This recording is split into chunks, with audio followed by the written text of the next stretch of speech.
So, hi everyone, welcome to the 99th podcast episode of Business Podcast Roohi. And today we're joined by a very special guest, somebody that I look up to and admire in the podcasting space greatly, Siddharth of the Neon Show and Neon Fun. So, hi Siddharth, welcome to the podcast. Thank you so much, Roohi. Glad to be here. So, Siddharth, my first question to you is your podcast has blown up like crazy and you've started it like recording it from your iPhone. So, talk us through like what were the early days of the Neon Show and like how did it come up as Neon Show? I know before you would branded it as 100x Entrepreneurs and now it's called the Neon Show. So, how did that come about, like the early days and all that? Could you just talk us through that? Yeah, so I was not recording it on an iPhone, I was recording it on a 10,000 rupees Samsung phone. Back in 2018. So what happened is my company Baby Gogo got acquired by Shiro's in 2017, and 1 year after the acquisition, me and Nancy both together thought of doing something that could excite us, and we had zero idea in mind what to pursue next as entrepreneurs. But what insight we got is, hey, we can talk to our set of investors, right? So Dr. Anurudh Malpani was one of my investors, Rajul Garg from Leo Capital was one of my investors, and discuss with them what they look for. So my grudge against investors as a founder was, Have you ever struggled with turning your long form content into usable content? So, super thrilled to announce that today's episode sponsor is Recast Studios, which helps podcasters and creators turn their podcasts and videos into short video clips and show notes and more, all with the help of AI. So, visit recast.studio today. was that I never got my Series A, right? So I wanted to dive deep into investor mindset. I thought I'll record it also, right? So I just kept a 10,000 rupees phone like between you and me right now, and I started recording conversation with Dr. Malpani, Rajul Garg, and slowly and steadily kept on, building over that. And the intent was just to satisfy my own curiosity on how VCs work. That's it. That's But really amazing to hear that like you started with like what you had and then you built off that. Now you have a whole team basically Yes. behind the Neon Show. Like your wife, I think she handles like the podcast booking. She's my and, co-founder, like, and she everything. handles everything on Basically, marketing. that's what I saw. I was like watching. I was trying to understand more about the Neon Show and stuff. So I did watch your YouTube video where you explained a bit more about your story and stuff. But now, and you made a really interesting point. You mentioned something about a minimum viable podcast. So can you just talk us through like how do you build a minimum viable podcast in this day and age, and like what are the steps, or like just share like a roadmap or anything that the audience can take away from that front? I think the best content that you can produce in form of a podcast, video, blog, or even a LinkedIn or a Twitter post is something that you would like to absorb yourself, that could add value to you. And if it's a product of one, then it can be a product of 10, and then you can possibly explore it to be a product of 100. That's how I believe content works. So if you're starting a podcast today, take a 5-year timeline, right? And you can only do something for 5 years that you are always curious and passionate about. Start off something in a topic, in a domain, or in a niche that interests you humongously. Like understanding how VCs work became the aim of my life in 2018, right? To just dive into their mind, and that's how the Neon Show started. That time it was called 100x Entrepreneur, and the goal was, even the name was kept out of a very silly thing, right?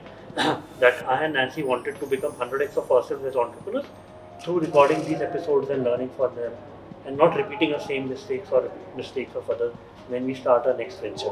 And the fund became a next venture.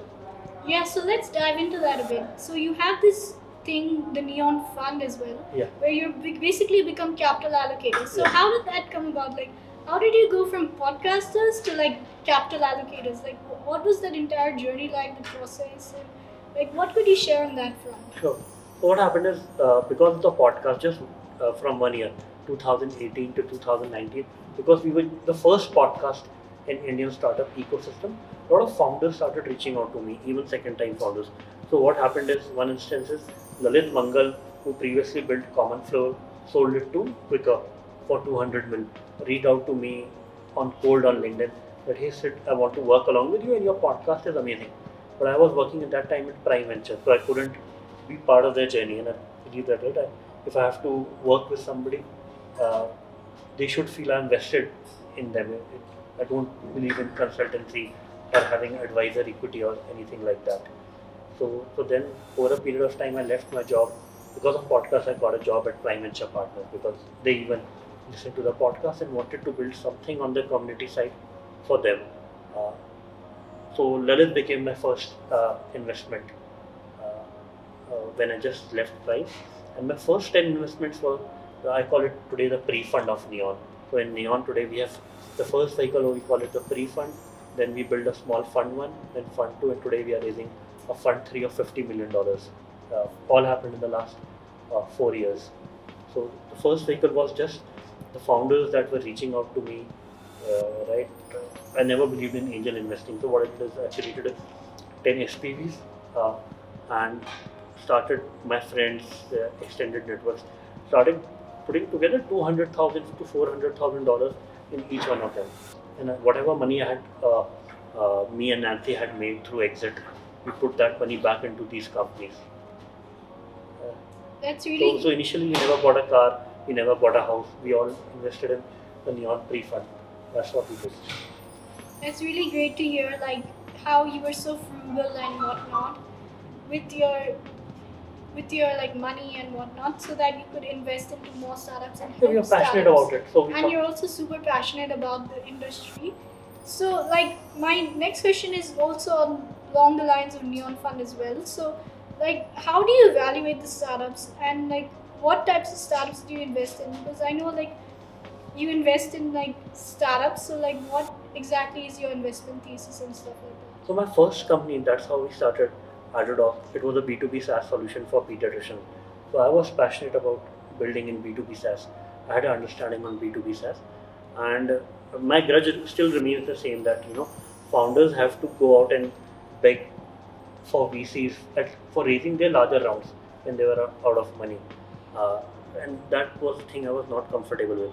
So when I started investing, my thesis became let's find founders uh, who can build 10 million ARR business irrespective of whether they receive funds or not, right? And because of my strong muscle that I had in go-to-market, right, I they saw value in me, they saw value in the podcast, and that's how we decided to invest.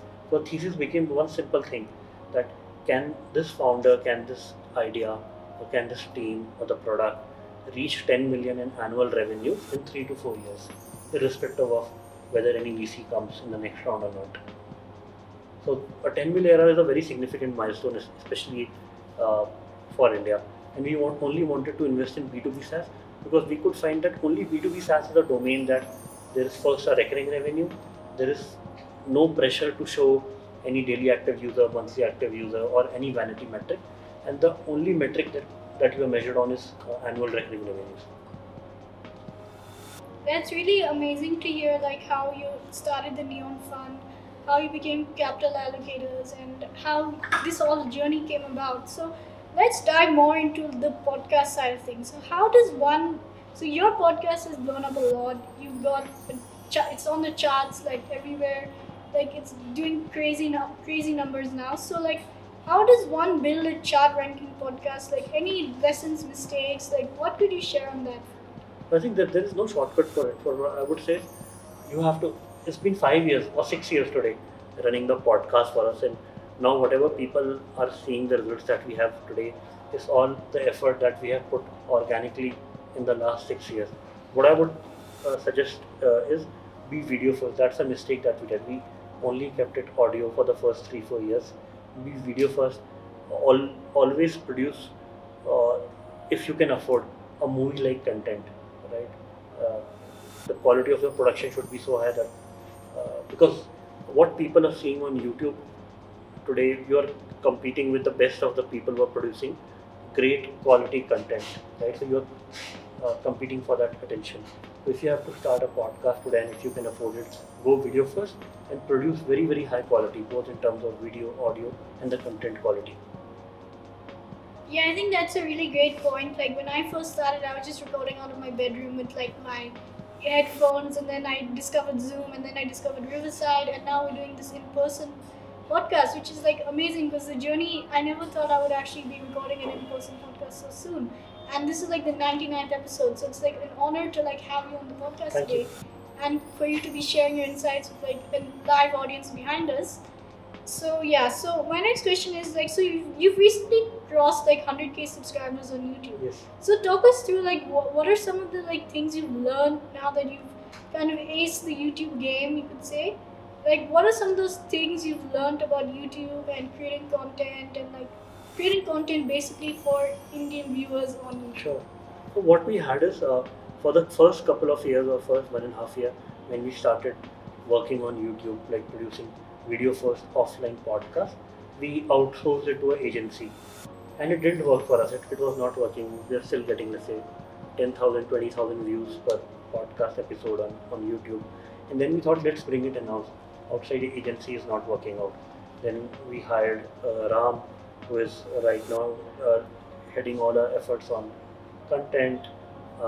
Then we hired Vansh, who was responsible for trimming down the episode to what the audience like to hear.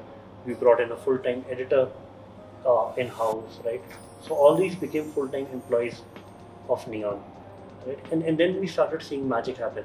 That's when in the last 8 months we went from 20,000 subscribers on YouTube to today 110,000 subscribers. And some of our full episodes of 1 or 2 hours have reached like 600,000 views, 300,000 views. So the trick was to bring everything in-house because agency was not taking that kind of ownership.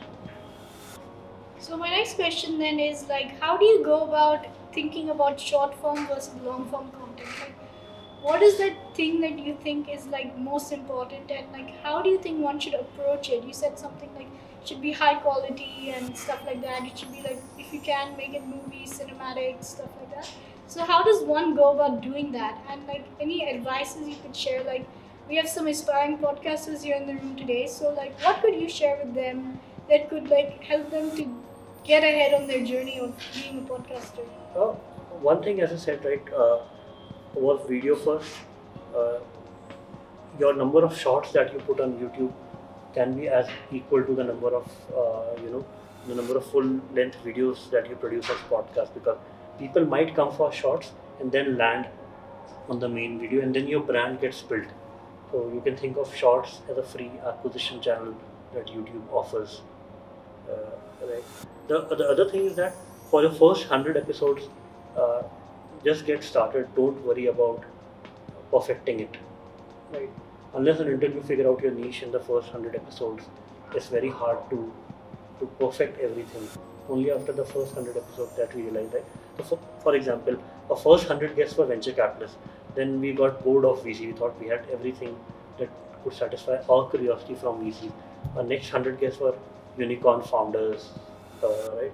And we thought like that's also done for us.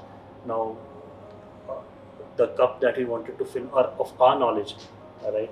The team was full from entrepreneurs, and now today we are hosting policy makers like Mohandas Pai, Sharad Sharma, recently Sanjeev Sanyal, who is working as a principal economic advisor to PM Modi, and a lot of the stuff that we are producing right now is on the next 5 years of India.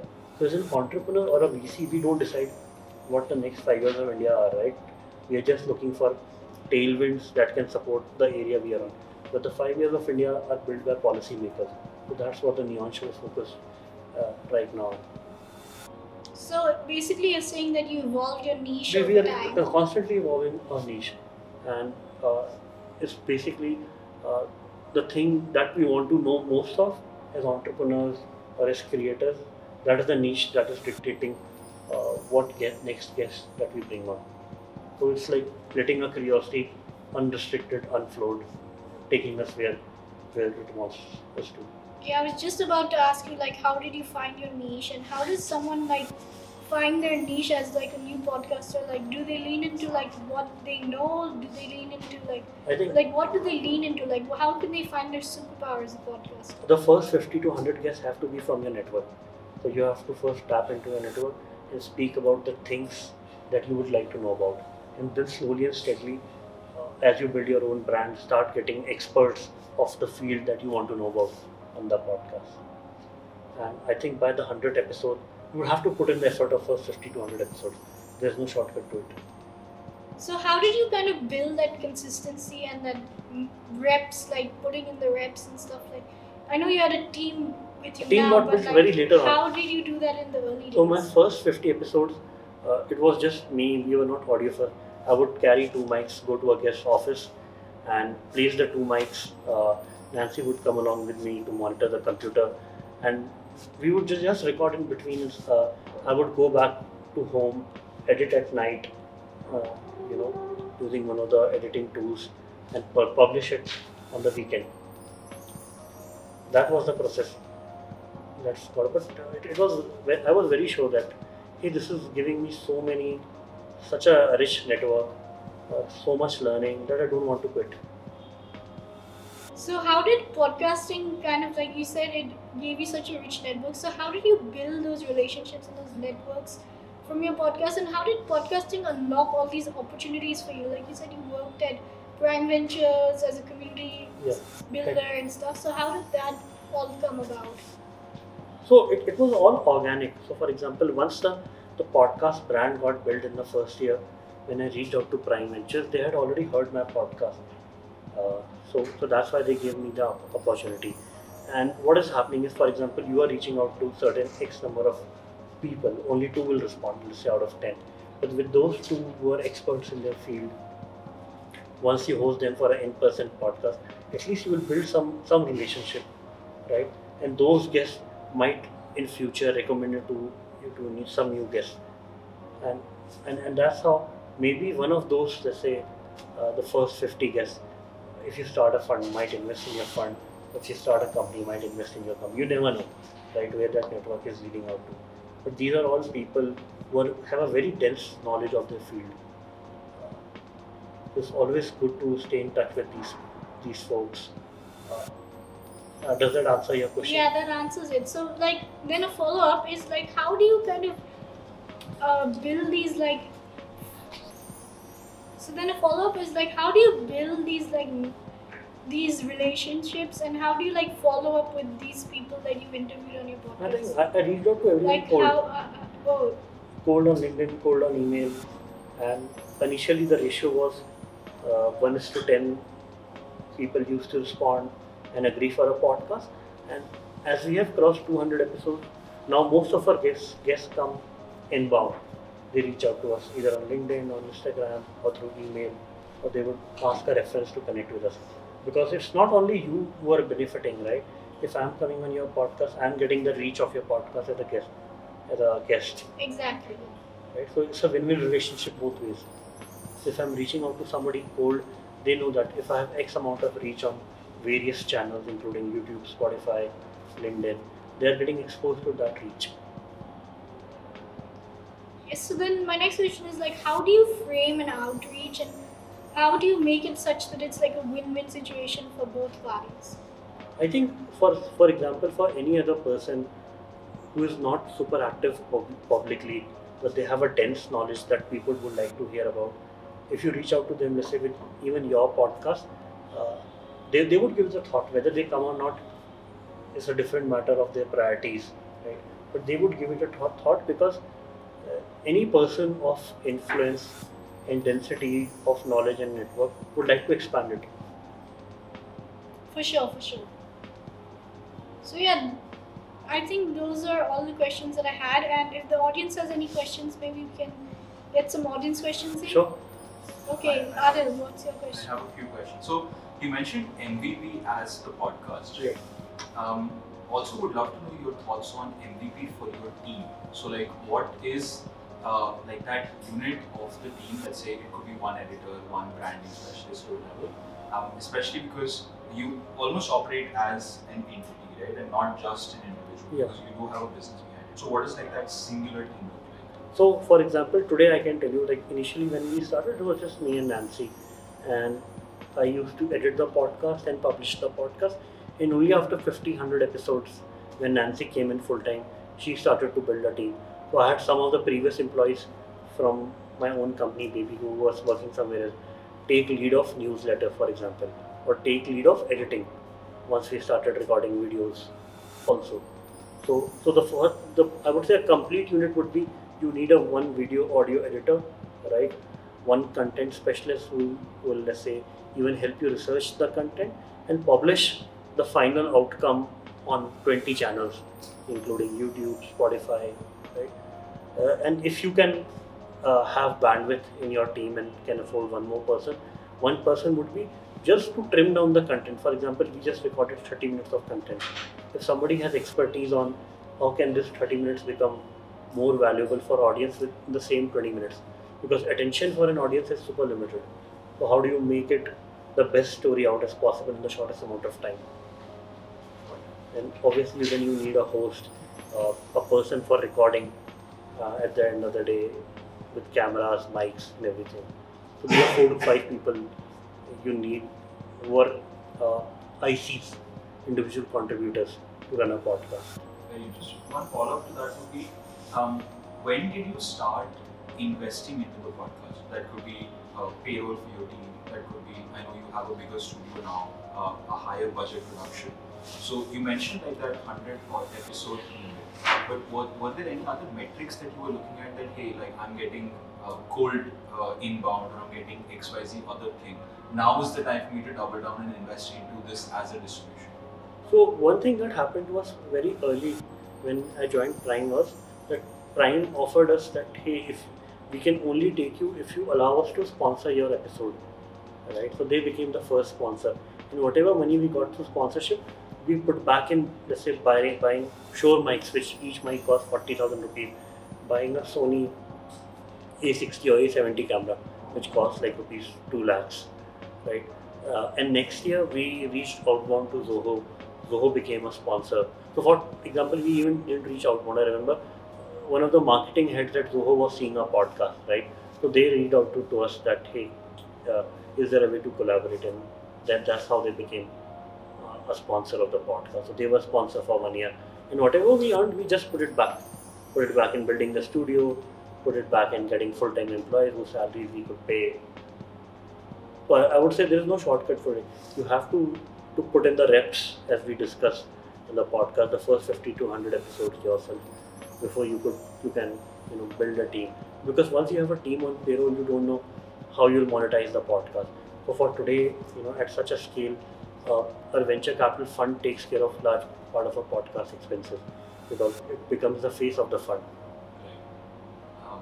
I do have another follow-up. Sure. So that makes total sense because I'm also a podcaster, and when you're looking at it from like an individual standpoint, it makes sense to bootstrap and then keep on investing as you're monetizing it. But what would your advice to brands be? Because I do work with a lot of brands as well, right? And their approach to it is a lot more ROI focused. So if we are bringing on an expert, then we want that timeline of, let's say, 100 episodes to condense into, let's say, 5 to 10, right?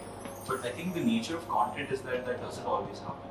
Like you still need a sufficient amount of iterations to get to a space where for the brand, for the audience, for the algorithm, it all works. So the same question, how would that response change for a brand? Or would it still say the same, that okay, you need to put out like 50 episodes, this is something that you have to be okay with, it may not work and you still have to do it? I think in case of, I can take a few examples now, because a lot of new people have jumped into podcasting and created a brand in a short period of time. For example, Nikhil Kamath.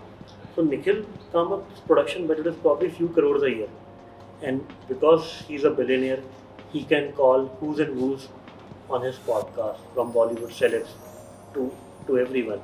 So that's a shortcut, that people like Nikhil can have. The same kind of that large brands can have. But in case of brands also, it's